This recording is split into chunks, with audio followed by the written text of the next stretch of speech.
Hi guys, this is Manoj here. I'm having around 20 years of industry experience carrying good knowledge in DevOps and cloud and based out of Bangalore, India.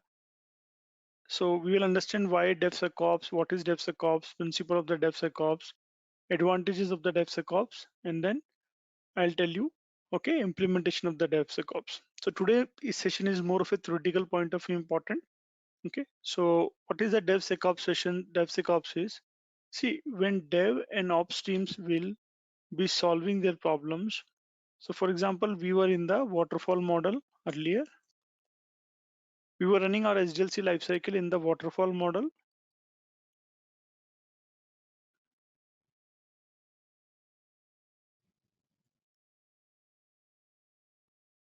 What are the phases of SDLC lifecycle? We have run these concepts multiple times. Okay, it's a requirement gathering, it's a design, it's a development, it's deployment, it's a testing and maintenance. This is the SDLC lifecycle. So earlier we were running the SDLC lifecycle in the waterfall model, but waterfall model says you should run this SDLC lifecycle in the ways water flows. Everything is going in a sequence, particular sequence as a whole, okay, which leads to a lot of problems. Okay, what is the problem with the waterfall model? If I run the SDLC lifecycle, we are not getting the feedback on time, not getting the feedback on time. So to overcome the problem, we have come with the methodologies wherein we are not going with the big bang approach, we are going with the simpler approaches, okay? Or maybe we are going with the iterative approaches wherein we are going with incremental approach of developing our modules. Instead of having one SDLC lifecycle, we will have multiple life cycles are there, like requirement gathering, design, development, deployment, testing, and maintenance.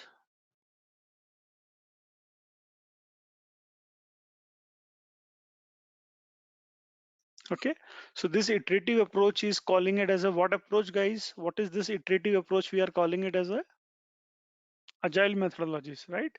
We are calling it as agile methodologies. Okay, agile methodologies, and this life cycle is calling it as a sprint. So we have entered into the agile methodologies. Now, because of agile methodologies, we have come from months time to the weeks time or the days time. It actually creates a lot of issues for us. Okay, and to overcome the issues, we have to automate a lot of things.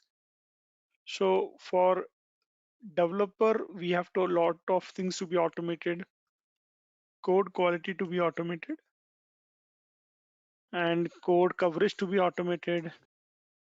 And apart from that, builds packages to be automated.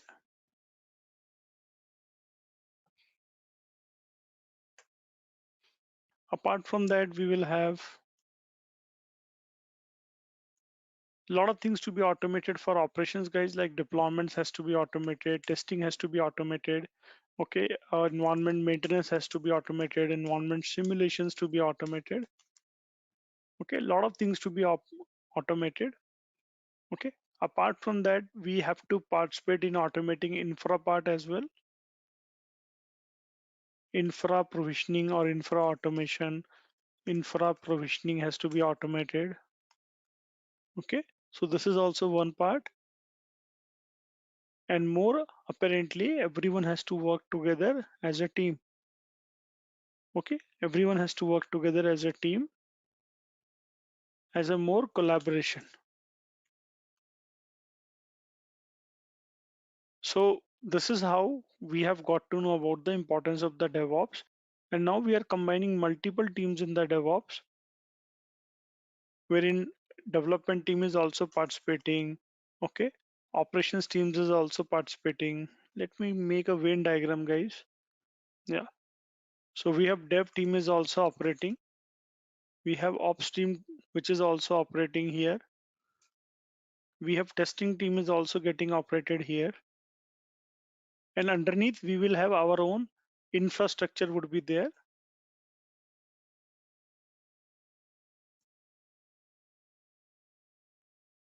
Okay, our infrastructure would be there.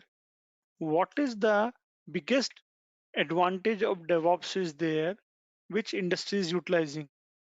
Cloud computing. Okay, huge automation And because of automation, guys, we can move nowadays in the cloud in very short span of time. Okay. So the biggest movement which is came into the market in last 5 years is cloud, right? Everyone agrees, guys, because of all this thing is being automated, we are gradually moving from on premises to the cloud infra.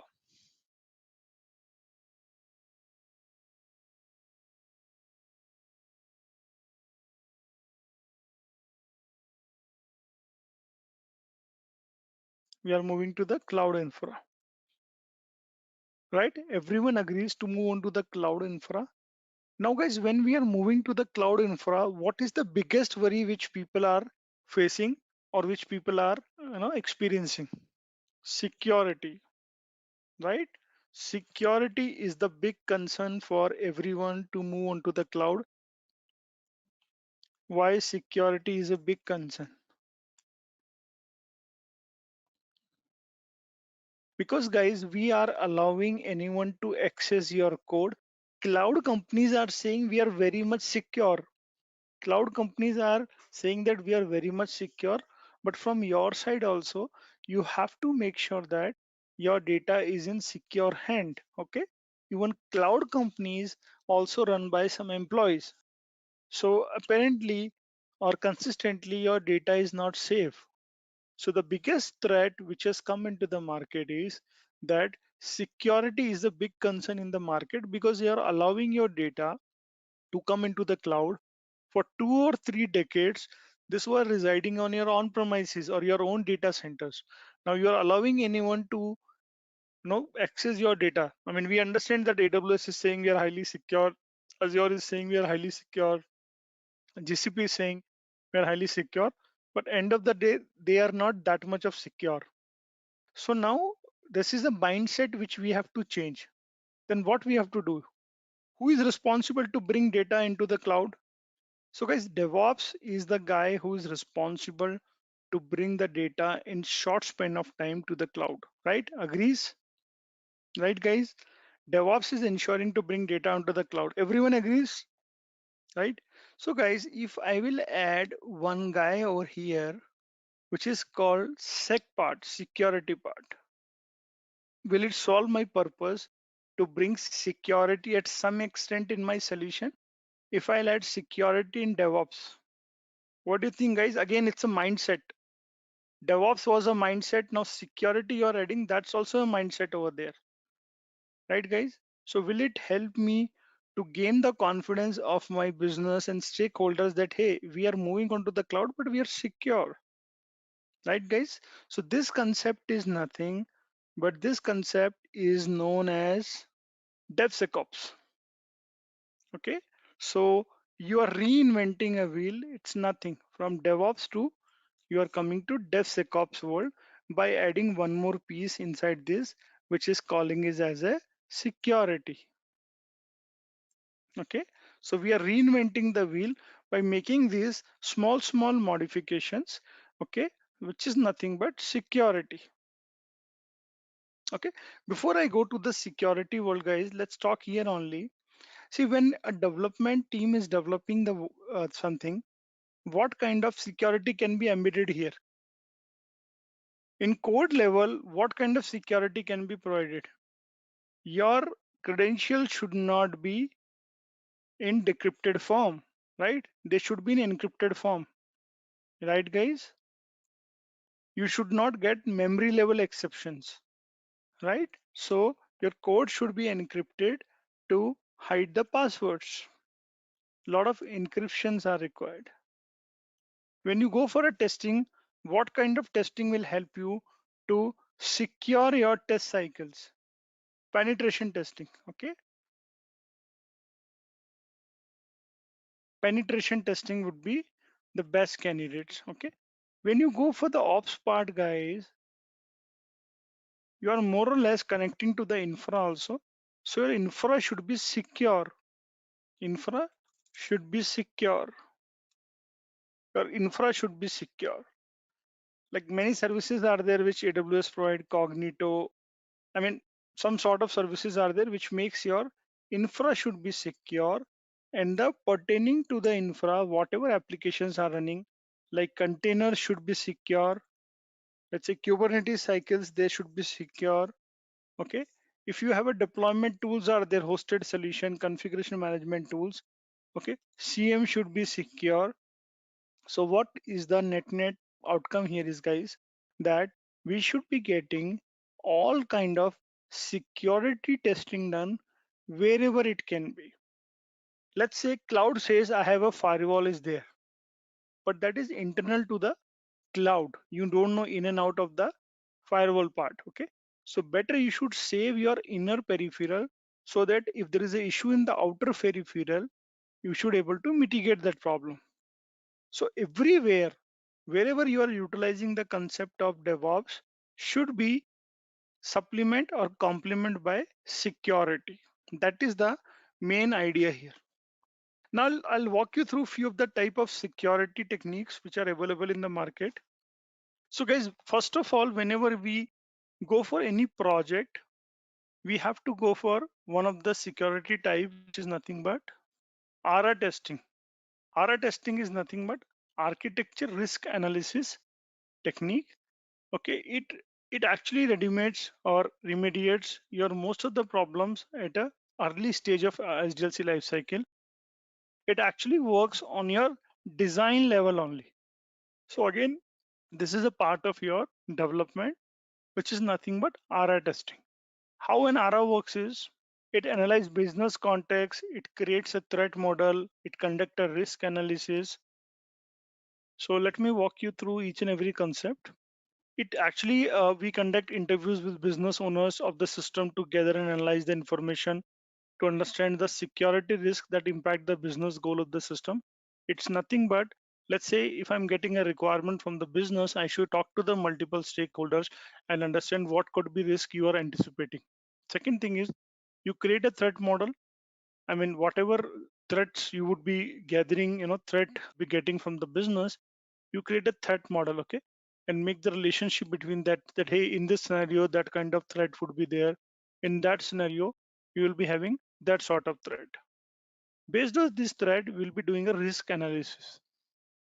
And what is this risk analysis is known attack analysis, system specific analysis, dependencies analysis, okay, and then you should provide the mitigation advice. So this is nothing but, guys, on your architecture level, whatever investigations you can do it through ARA technique.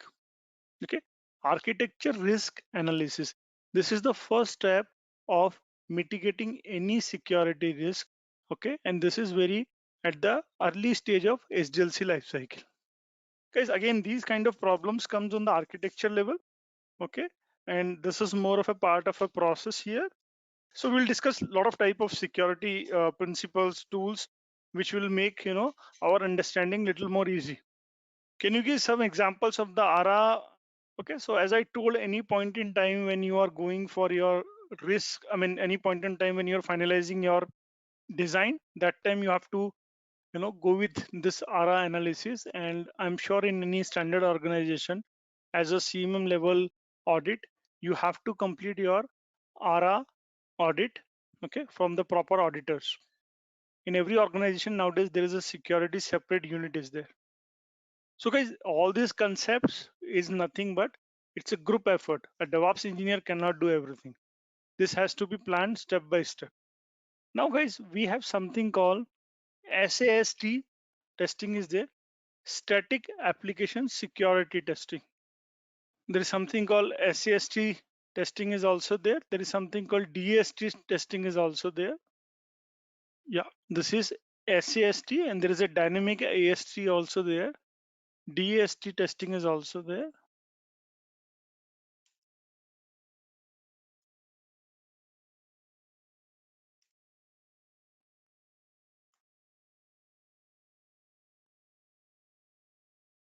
Yeah, so there is a DST testing is also there.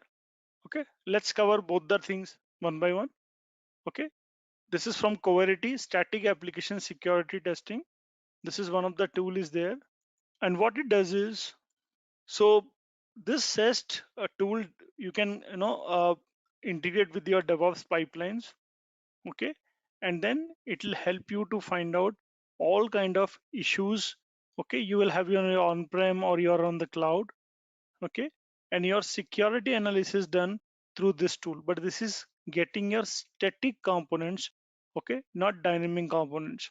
For your dynamic components, you can go with a tool called HP45, which is known as a nowadays micro focus 45, which is nothing but a micro focus 45 tool.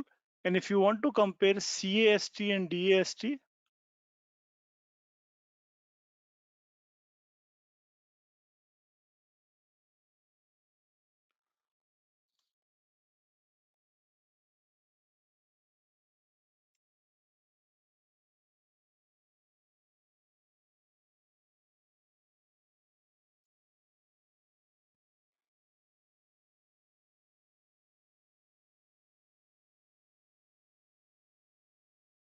guys, 1 minute. I'm getting a correct article because ideally I should have something to show you, but let's see, that is a paid tool, so I cannot get it here. Let me walk through the understanding.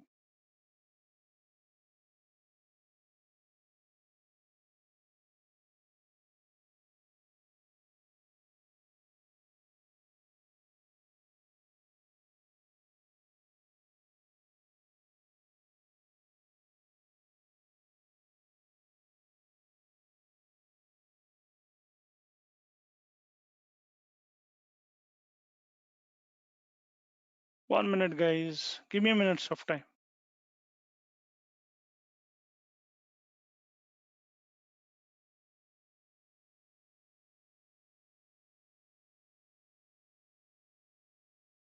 Yeah, SAST and DEST application security testing methodologies are used to find vulnerabilities. Static or SAST is a white box method of testing. Okay. DST is a black box method that examines the application as it's running to find vulnerability that is in attack could be exploited. What is the difference between SAST and DEST?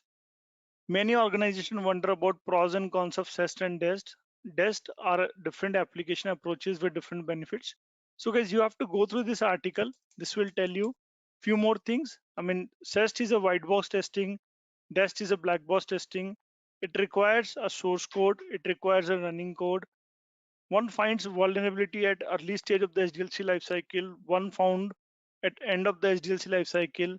Less expensive. One is a more expensive. Cannot discover runtime environment, can discover runtime environment, typically supports all kind of softwares. Okay, one supports only the web applications and web services. SEST and DEST technique complements each other, but both need to carry out comprehensive testing. So guys, net this is there for vulnerable testing. Okay, how you can get out of the vulnerabilities of your product. But what is the difference when to use what? You have to find out here. So let me write down here. If we go for SEST testing, we have to go with Coverity as a tool. If we have to go for DEST, we can go with HP45 as a tool. HP45 as a tool. So it depends upon which tool you have to use. Coverity I haven't used. I use HP45. So per scan they charge $1,000. So we cannot bring in the demo. There is one more tool is there for DEST called Veracode. Okay, which is I believe open source.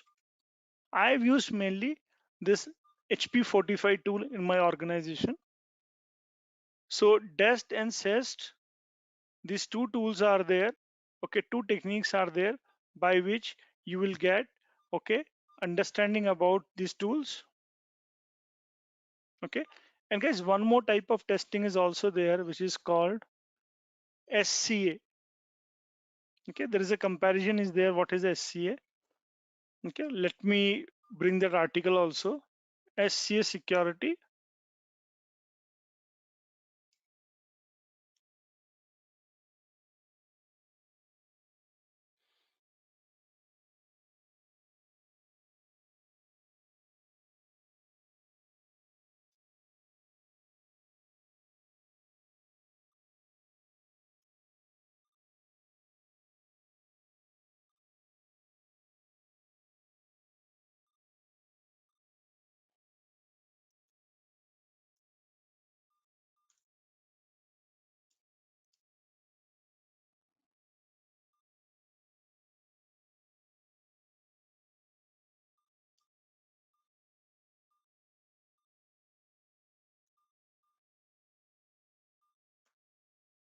Okay, let's discuss about SCA now.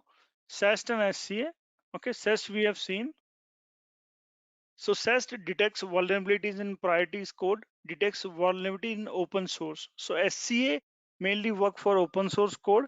Access to the source code not required because it's open source. In the SAST, it requires your source code. Okay, easier to fix vulnerabilities, complicated remediation process. Because guys, open source, you can easily go and fix the things. It's in more in your hand. Okay, you can get the code. Okay, limited SDLC integration, end-to-end SDLC coverage is there. Okay, high false positive, no false positives, time consuming, no impact on build on repo. Okay, covers a specific security, covers all open source risk and increase agility.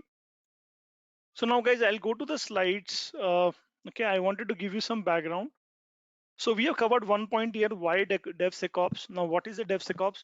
Incorporating sec principle in DevOps, that is called DevSecOps. Okay, very new concept to the market, guys. Even we are trying to incorporate. As I told, HP45 costs $1,000 per scan, so it's not easy to even learn also and to teach also, but that is where the world is moving towards. So we'll discuss one by one each and every topic. Hackers always looking for ways to deploy malware. Okay, so you must be knowing that we are opening the doors to get our code onto the cloud. So definitely, hackers will be looking around to hack your code. So guys, I'll tell you one fact here. Yeah, so what is the best time of business for the online retail websites? Christmas time or Black Friday time or Boxing Day, right? This is the timings are there. So guys, I mean, these Amazon or maybe Walmart, I mean, in the backend, they pay hackers to hack others' website. For example, let's say Walmart website is hacked, then people will come to the Amazon website. Okay, so they pay a huge amount to the hackers, and that is how they are surviving. So they're ready to, uh, you know, uh, block your business, okay, and deploy malwares. Okay, so they are well prepared to handle all these things. Okay, so development, DevOps, operation. This makes okay a DevOps plus information security is getting into it, and then it has become DevSecOps. We have just discussed all these points. Okay, when security is getting added, it has become DevSecOps. Now, what is a DevSecOps? DevSecOps is basically security enabled in the DevOps.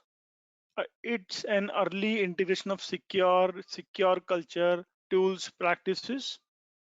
So it's nothing, guys. When you are adding security into DevOps, it's DevSecOps. Now, principles of DevOps are positioning. Each security flaw is identified and fixed one at a time. Okay, so like whether it's a development level flaws or deployment level flaws or infra level flaws that should be find out and should be getting fixed. Okay, recognize one's code must withstand critique. Okay, so all the vulnerable things should be identified on time. Drills, red team finds vulnerabilities and use them in the software. Awareness, each source is logged on, no exceptions. Okay, so anything is there which has to be find out on time should be find out on time. Chows, DevOps experts chows to occur. I mean, they are always ready to fix the issues. So these are couple of principles are there. So guys, each and every idea we'll talk about. DevOps team is on the head of everything. So chows is one of the key factor here. Awareness, people should be aware of something comes up, you have to fix it. Okay, red teams, they are always try to find out vulnerable things and you know use them in software to find out the things. Positioning, each flaw has to be fixed on time and everyone's code has to be fixed. Now, advantage of DevSecOps. So advantage of DevSecOps, guys, few of the advantages which is listed. Spot vulnerabilities and bugs early. So, so which kind of testings are there, guys, to figure out, spotting the vulnerabilities on time or at the early stage of the life cycle, SDLC life cycle? Guys, what type of analysis is there which will help us to spot vulnerabilities on time or early stage of the life cycle? I read through one slide and it was mentioned there, SAST, right? SAST, DAST is for later stage of the life cycle.